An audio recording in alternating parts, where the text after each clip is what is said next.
Welcome back to another Grimm's Auto Service video.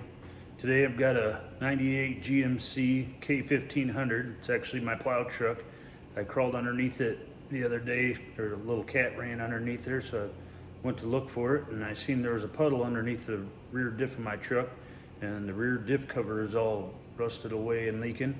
So they're usually not too bad. You take bolts out and put the new part on, but I'll show you a few other things we do here in the rust belt because everything's all rusty and crusty. It makes it a little harder than when they're brand new.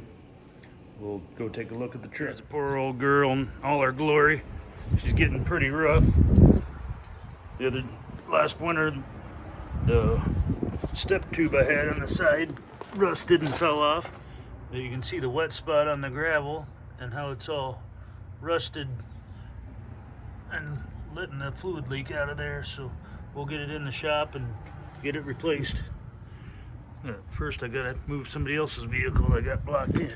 The first thing you want to do after you get it lifted up in the air is take your fill plug loose, because if it gets rusted in there and you can't get it filled back full of fluid, there we go. I always check my differential every time we change oil, so I wasn't too concerned about it coming loose, but I wanted to do that first anyway.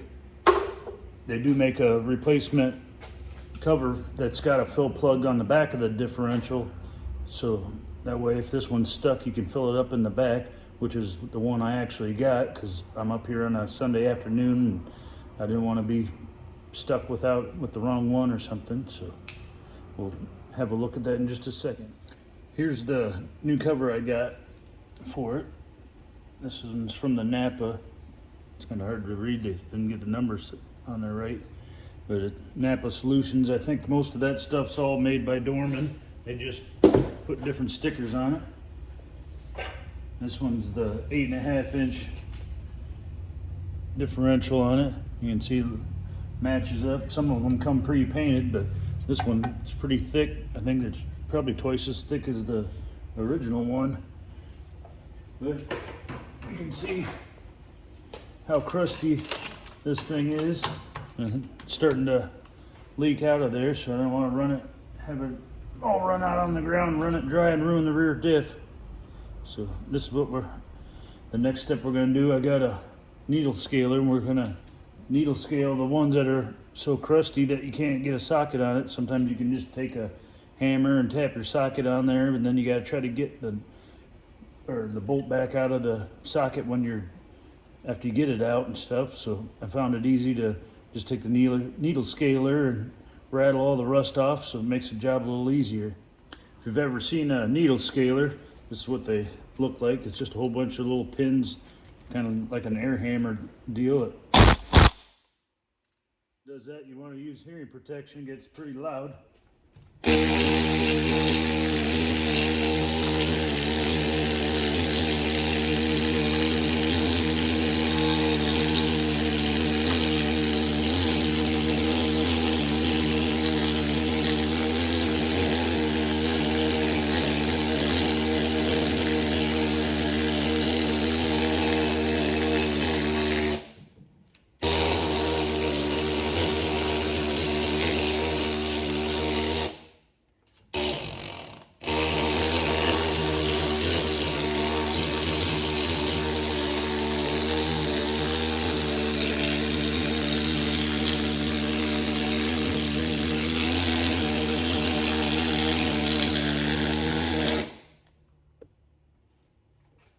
Some of these there's so much metal gone on them, I might have to use a extractor socket to get them out. We'll check out, see what we're gonna do. Some of these don't look too bad, so I think we can just use a regular socket on there and zip them out.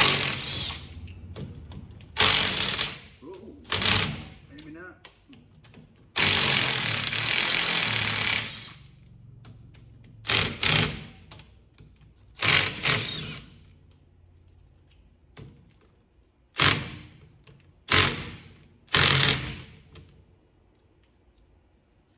Might go try the next size smaller socket.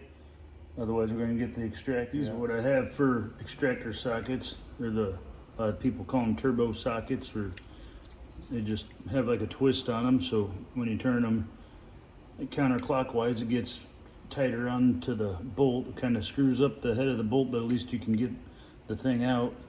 We'll try the 13mm here. I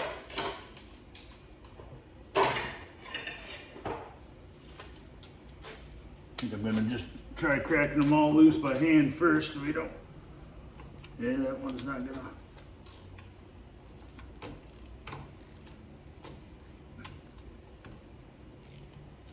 They're still eating away. Even the turbo socket doesn't want to fit on it. Let's see, might have to see if we can go with the. I got one loose. We'll see if we can get him with the 12mm.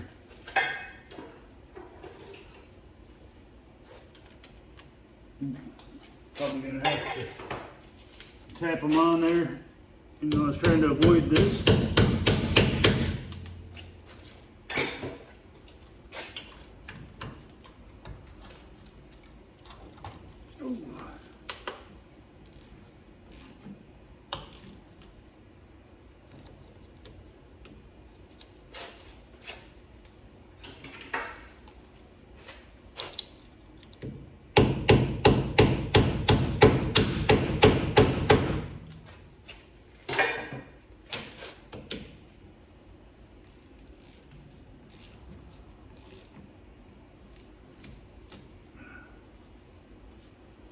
Just already cracked that one loose. Pay attention.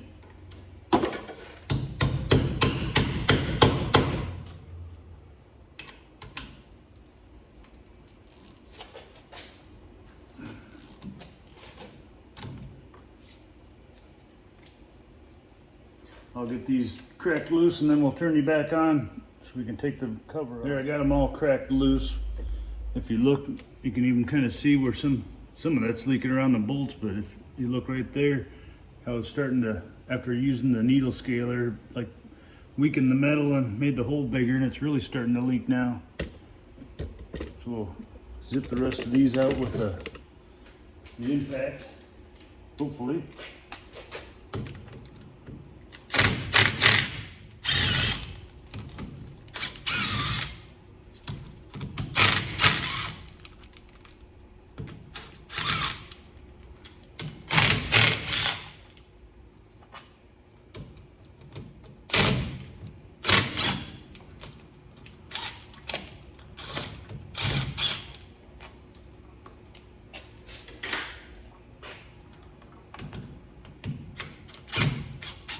We'll leave the last one just loose in there so it doesn't fall off on us when we're trying to crack it loose.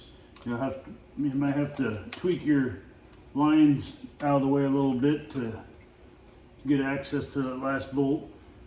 And you want to be careful if your lines are rusty so you don't crack a brake line, which both of these have been replaced. I actually did kind of an experiment where we put the armor coated or poly armor line on the left hand side, and then I put the NICOP line on the other side, and this side was turning all green and crusty looking, so I sprayed them down with some fluid film. Now it looks back to normal. You can see, if you can see there a little bit, there's a little bit of green crust, but those NICOP lines will turn all cruddy looking. I kind of prefer the poly armor ones, or they just have almost like a plastic coating over top of the line to keep them looking nice and keep it from rusting. This one looks like it's going to come loose pretty easy, but usually what I'll do is just whack it with a dead blow hammer, or sometimes you can get behind it with like a striking scraper or something to get back underneath it. This one, since we're replacing the cover, we don't really care if it gets bent, but if you're reusing the cover, you're going to want to be careful not to destroy it and mess up your gasket sealing surfaces. Next thing you can do is just inspect everything and make sure there's no big chunks of metal or part numbers laying in the bottom of this thing, and then cover it up and take a scraper or razor blade or something and scrape it all clean. You can see this one actually has a limited slip differential where It uses centrifugal force with weights and stuff to open up and engage the other axle if you're doing a one wheel wonder spin, and it'll engage the other side. We'll get this all cleaned up and reinstall the new cover. You can see we got it mostly cleaned up here, but I just put a rag over the top of, try to cover it up as best as you can. If you're having a hard time with the gasket, they do make like gasket removers, or like this one's from Permatex. You can buy it about any parts store. This just has a little brush and you go around and it foams up and it softens the gasket. You let it sit for a while, but if you don't have time, you can just do what I did. And I have a striking scraper that I showed earlier, and I just went around with a hammer and the scraper and beat the gasket off of it. Just be careful not to mar up your sealing surface too bad. And then we'll get it cleaned up a little bit more and with some brake cleaning stuff, and get ready to put the new cover on. Now I'm just going to take some brake clean and finish cleaning it up, get all the residue off of the sealing surface, because I'm going to use RTV to seal this one back up. Some of them have RTV from the factory. This one, like you saw, had a gasket, but I forgot to get a new gasket for it, so we're going to use RTV today. I was thinking that the new cover came with a new gasket, but I didn't check or open the box and check it first, so that's my mess up. I took and cleaned the surface up with some brake clean on there to get any oils from when it was manufactured. I'm just going to use a black RTV on here. You don't need a whole bunch. I usually just go around and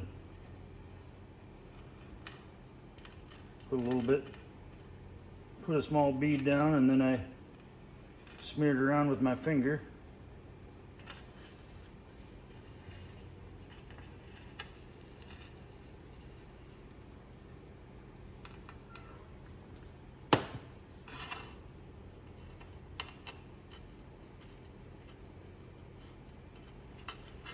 Try to just give a nice even coat all the way around it.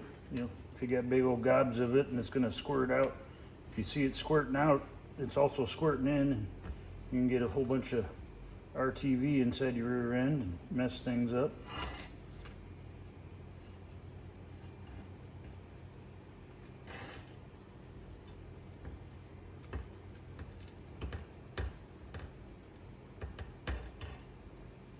Okay, now I got this smeared around. I'm going to go find myself some new bolts, because I think only about 2 of the bolts were actually any good on that thing there.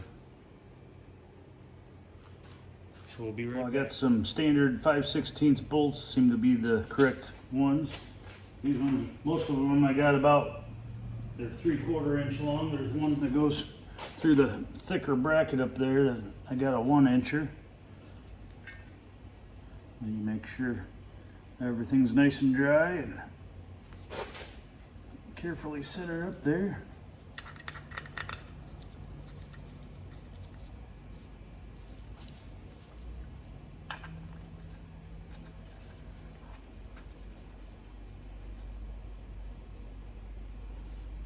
And get all the bolts in. These ones didn't feel like they went in very deep, so I think I'm going to switch them all to at least the 1-inch bolt.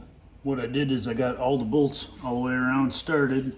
I'm not going to tighten this one or this one, that way, because these brackets need to go in there, but that way the holes will be lined up. As I tighten the rest of them, then we'll put the brackets on and then tighten the last 2.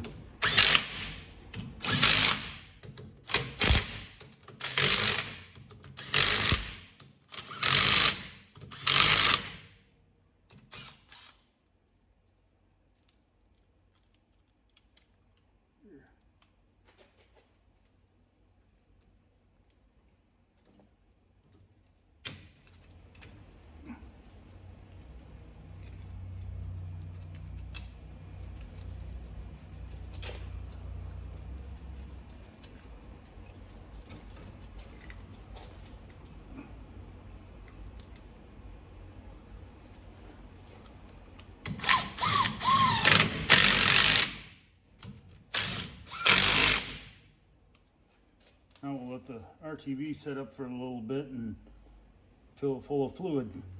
Now that the RTV's set up for a few minutes, I reinstalled my factory drain plug and took this one out of the rear diff, which it actually has a little magnet on the end of it.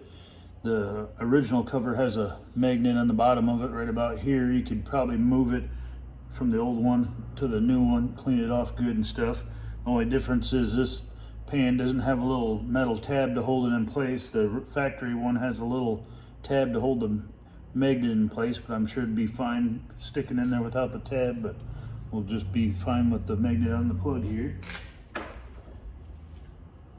According to Mitchell Pro Demand, says, well, I'm sure it just takes the standard 80/90 gear lube, and it's, I think it said 2.1 quarts, so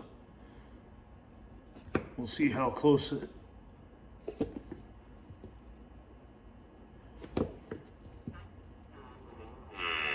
Ooh, is that you?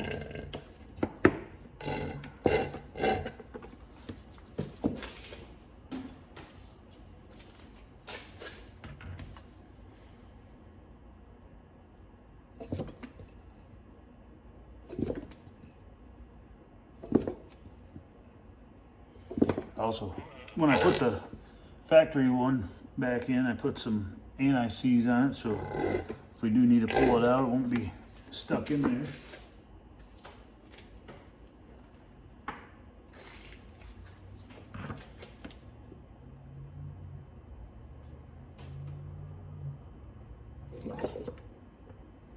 Nope. Looks like we got it.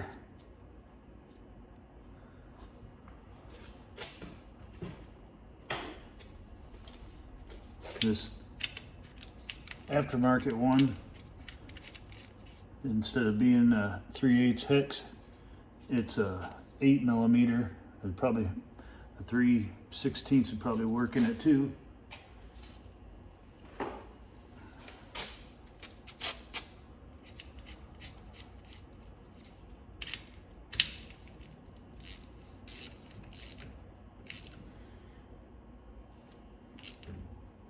You don't want to get too carried away with it. It just has a little plastic washer behind it. And I'm going to clean it all off with some brake clean.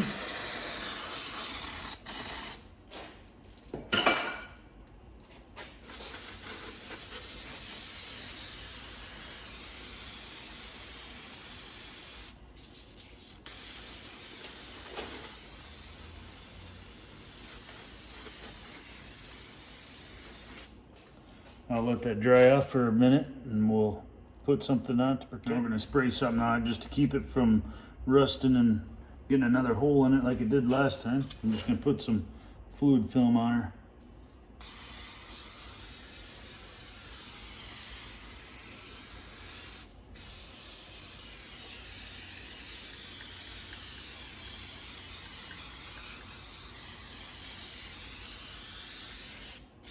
There.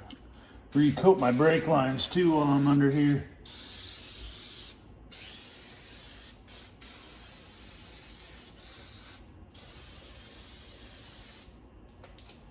And see how crispy everything is.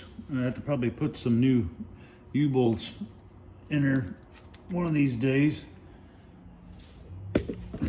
But that's how I replace the rear diff cover on a 98 Chevy pickup or a GMC.